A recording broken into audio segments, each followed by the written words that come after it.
welcome to Bruery Society Beers episode number 15 of Brutal Battle. So if you listen to episode 14 of this format of the show, you know that I was kind of doing a send-off to the Reserve Society through the brewery and kind of a anticipation for what's to come with the Hoarders Society, which we are now officially a part of. So what I have in front of me now to celebrate our, time finally getting to the Hoarder Society are 4 Hoarder Society beers. And these are all small batch beers that were done in boxes in the past, because they'll have these kind of like small batch boxes that they do for Hoarder Society. That's not all they do beer-wise. They do like some 750 milliliters, some cans, stuff like that. But they have these special boxes where it'll be like 12 beers in the box, and sometimes it'll be 6 different ones, 2 of each, or sometimes it'll be 1 of each, and it's 12 different ones. It kind of varies. So they have some that they had in their archive, and when we were still in the Reserve Society back in 2020, they opened up some of these beers to the Reserve Society in one of their archive sales at the end of the year in December. So I decided to buy a bunch of those up, and I figured this is a good way to kind of kick off getting into the Hoarder Society, because we can look back and see some of the beers that we didn't get initially from the Hoarder Society, and then we'll have, in episodes coming up, beers that we are getting from the new Hoarder Society for 2021. So I figured this is really cool. There's not any date coding on these particular bottles, so I did the best I could to kind of look up and see when I think they were initially done through Untappd. And I think 2 of them are definitely from 2020, so we're just done last year. One of them, I believe, is from 2018, and one I think is from 2019. So I'll point those out as I go through. The other thing to point out about this is these are 375 milliliter bottles, and that's how they do those kind of small batch special boxes. So I'm a big fan of that. I think it's a lot more accessible. You can sit down and drink this by yourself or split it with another person, especially the ones that are higher ABV. So I love that approach, that these aren't just 750 milliliter bottles all the time. This format is much preferable to me. So yeah, and I am doing this episode in one shot, which is typically not done since I do it by myself. But I figured that since it's 375 milliliter bottles, 4 of those, and Rebecca's around, I'm doing it on a weekend, so it's in the afternoon, so it's early enough. It's fine to do it in one shot. So anyway, let's get into the very first one. And this is one that I believe is from 2018, and this is the Bruery's Tart of Darkness with Cherry and Coconut. Now, we teased this one when we did our Tart of Darkness variants episode, which if you want to listen to that, go back and find the episode.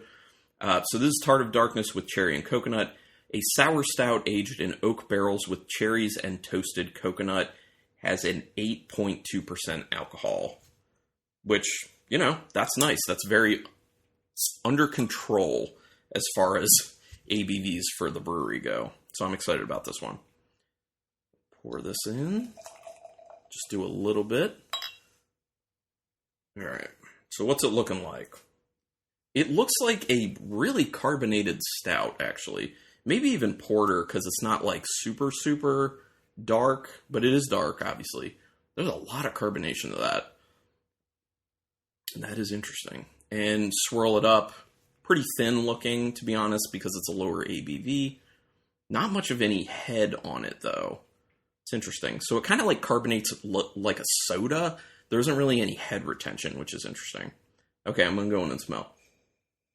Ooh, definitely a lot of that kind of lemony tartness, but it's also mixing together with a nice cherry note. That cherry really is coming through. I'm trying to dig for the coconut, though. There is kind of like a nice, dark, roasty, malty note that's creeping up, too, as I continue to sniff it. There's something else in it that's actually coming off as like slightly floral-ish.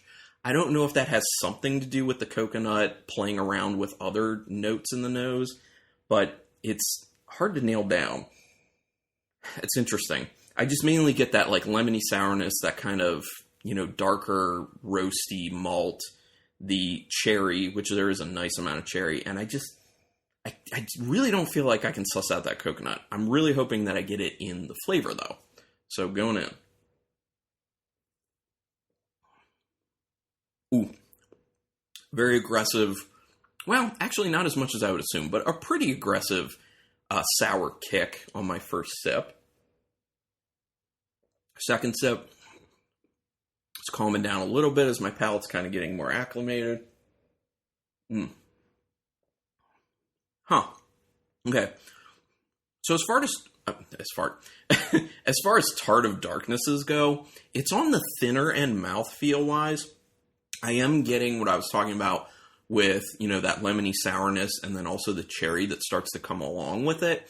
And as your palate acclimates to that lemony sour kick, then the cherry starts to kind of like level it out. So you're then tasting it more as like a sour cherry as opposed to that sour lemon note.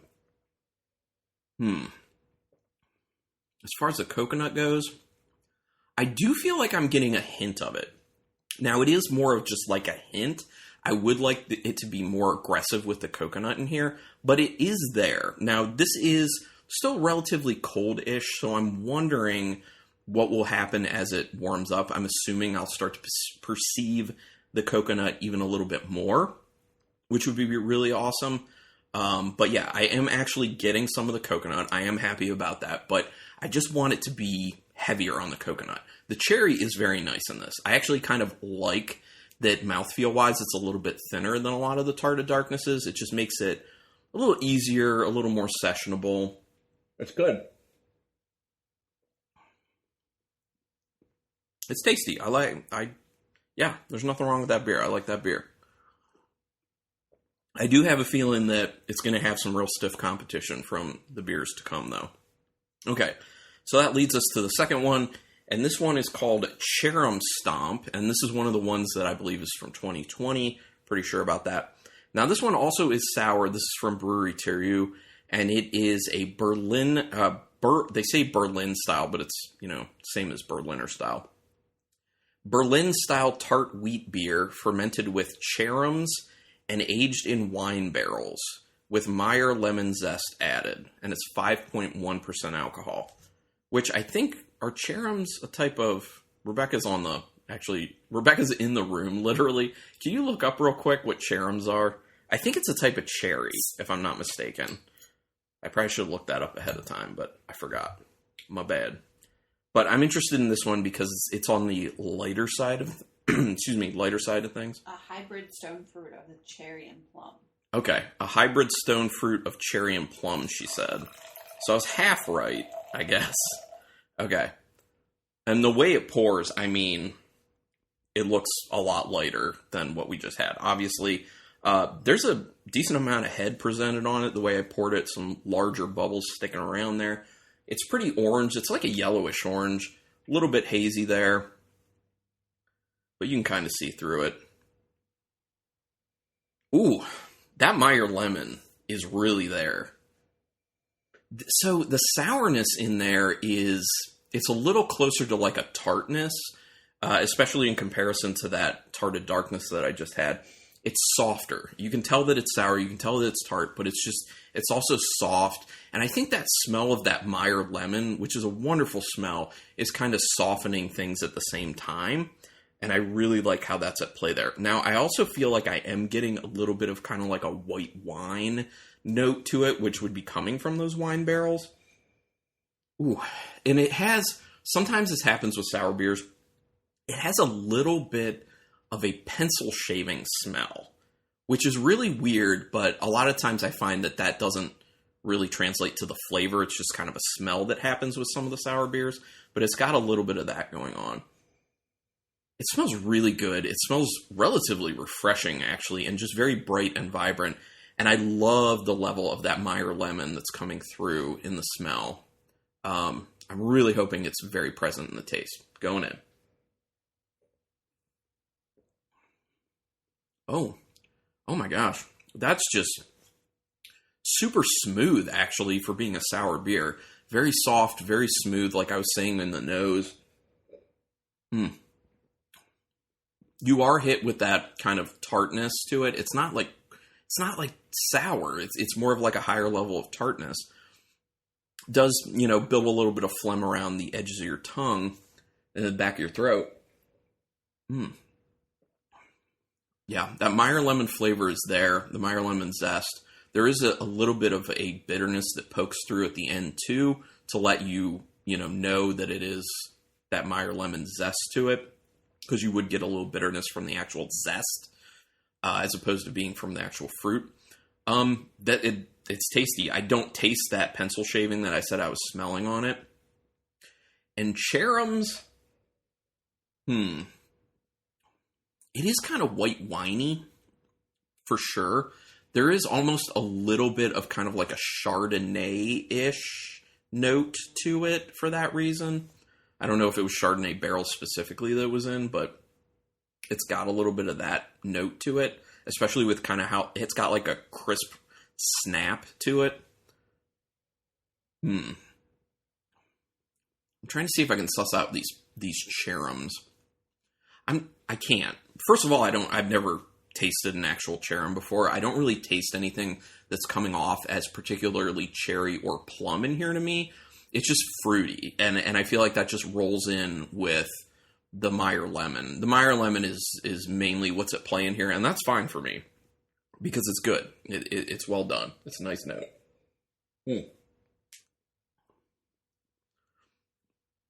I just really like how sessionable that is and how soft that beer ends up being. Like, it's a sour, but it's also just like easy, soft. I like it.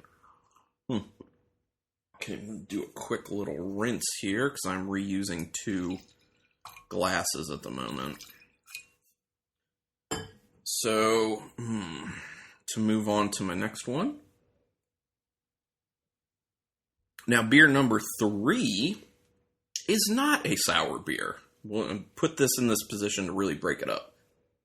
Now, this one is one that I also believe is from last year, from 2020. And this one is called Melange Noir. This is taking a big leap up in ABV in comparison to the first 2.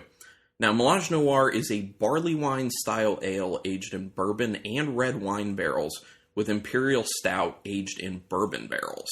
So it sounds like a potentially very beautiful blend of beers, and the ABV on it is 17.2%. So getting up there. I'll be interested to see if you can really taste that 17.2 or not. Sometimes you can, sometimes you can't with the Bruery beers. All right, so the look of it. I mean, it looks barley wine-esque. It is, very brown, murky. There's a little bit of head sticking around, just kind of around the edges with, medium to large bubbles.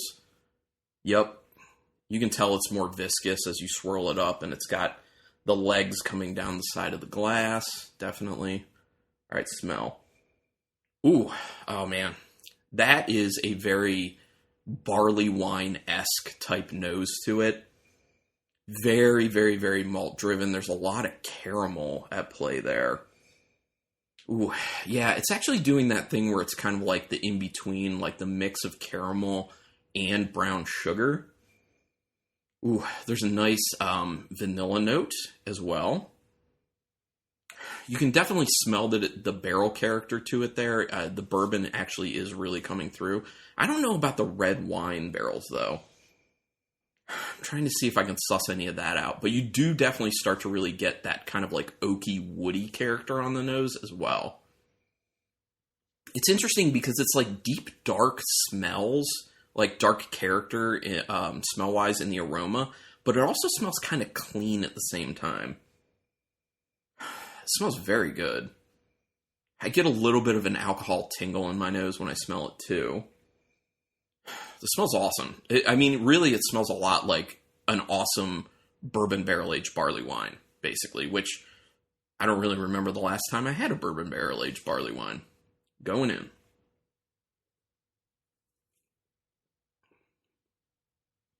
Ooh. Oh.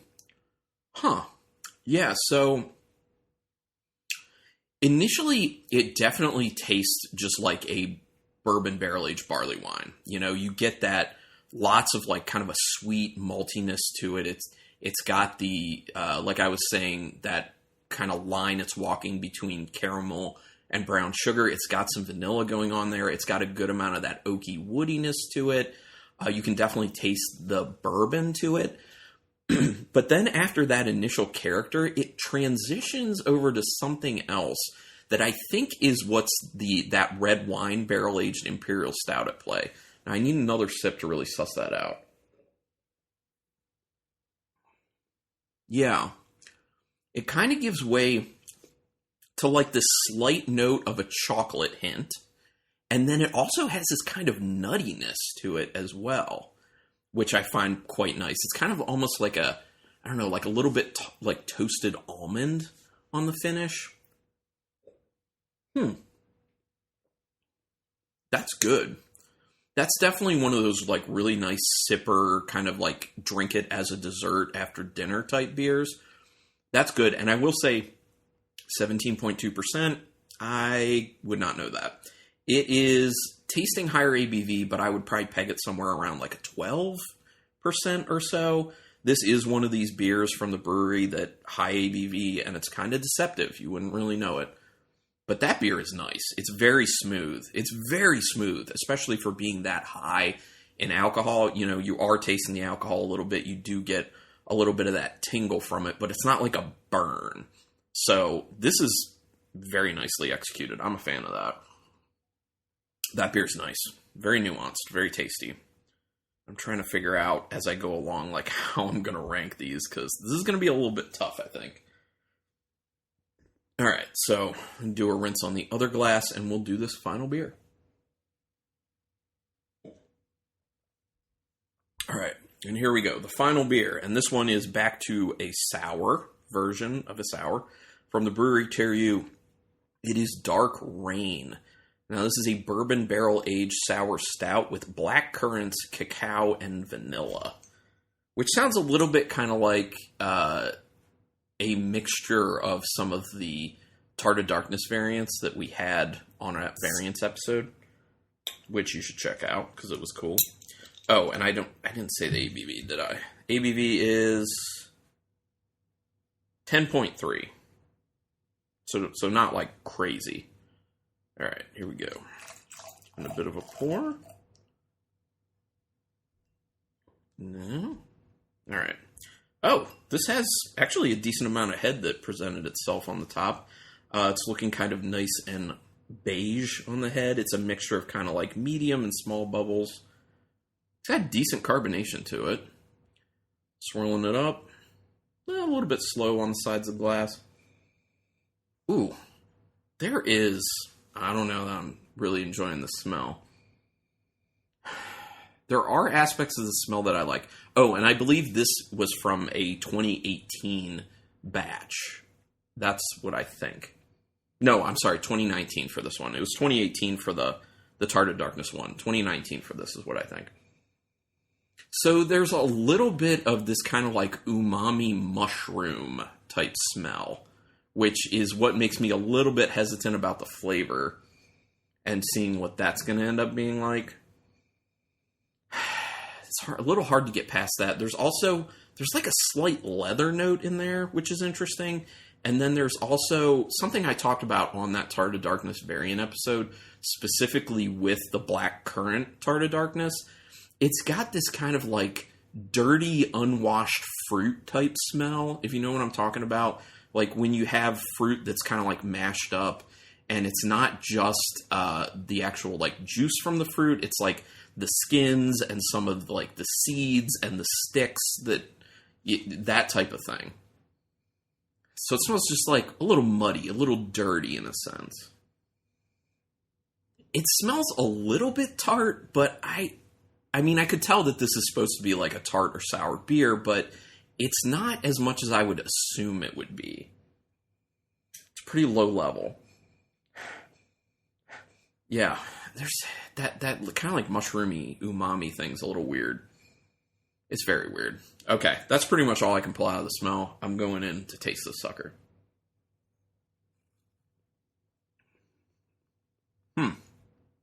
Oh.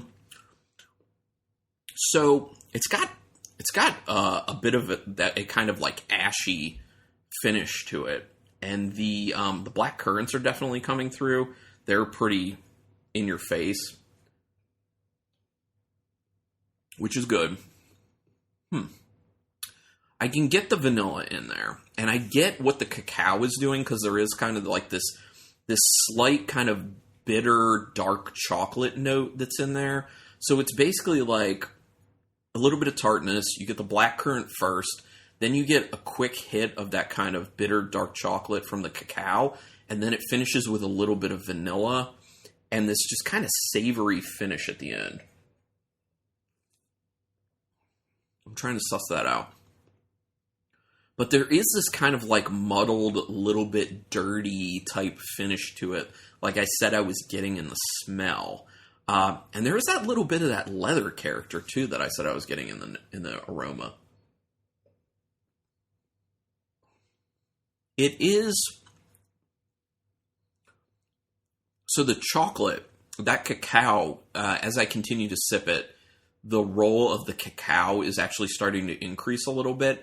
And it's starting to expand, because when I first said that it was kind of showing up just between the blackcurrant and the vanilla, it's actually starting to now show up with all of the flavors, which is interesting. So it's like blackcurrant's coated in cacao and then vanilla coated in cacao.